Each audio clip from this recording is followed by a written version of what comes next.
Hello everyone. তো বিকেল এখন 6:30 বাজছে। আমি এখন আনতে এসেছি রিয়ানকে ক্রিকেট একাডেমিতে। রিয়ান যে ক্রিকেট একাডেমিটায় যায়, দিল্লি ক্যাপিটালস ক্রিকেট একাডেমি, সপ্তাহে 3 দিন ক্লাস। আজকে যেমন 4:30 থেকে 6:30 পর্যন্ত। তো 4:30টার সময় আমি একবার ছেড়ে দিয়ে চলে গিয়েছিলাম, আবার 6:30 বাজছে আনতে এসেছি। বাড়ির একদম পাশেই, 10 মিনিটের হাঁটা রাস্তা, বেশিক্ষণ টাইমও লাগে না। তো রিয়ান চলে এসছে।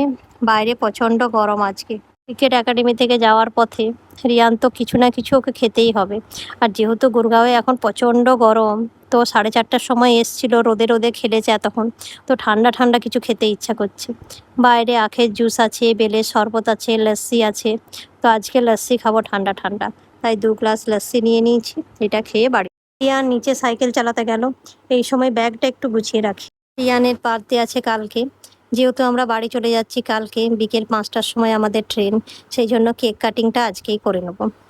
ম্যাডাম একটা চকলেট কেক পাঠিয়েছেন, রিমি একটা আইসক্রিম কেক অর্ডার করেছিল, আর অভিজিৎ বাইরে গিয়েছিল, সেখান থেকে একটা কেক এনেছি।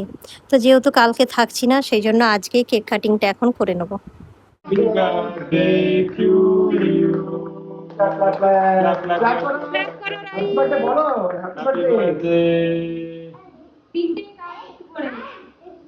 দিদি যাও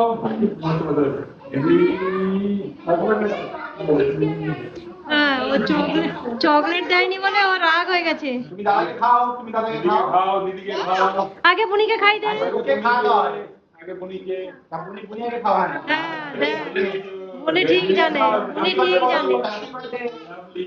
বলে হ্যাপি বার্থডে বলো, দাদাকে হ্যাপি বার্থডে হ্যাঁ, বলো। ও নিজে খায়। দিদিকে খাও, দাদাকে খাও। একে খাওয়া হয়। রিয়ানের 5 বছর পরে এইবার গুরগাঁওয়ে বার্থডে সেলিব্রেট হলো। প্রত্যেক বছরই তো এই টাইম সামার ভ্যাকেশন পড়ে যায়, হয় কতুলপুরে থাকি নাই মেদিনীপুরে থাকি। আগের বছর আমরা সিকিম গিয়েছিলাম, সিকিমে গিয়ে রিয়ানের বার্থডে সেলিব্রেট হয়েছিল। তো অনেক বছর পরে আজকে গুরগাঁওয়ে আবার বার্থডে সেলিব্রেট হলো। তো রিয়ান খুব হ্যাপি যে এখানে বার্থডের কেকটা কাটতে পেরেছে।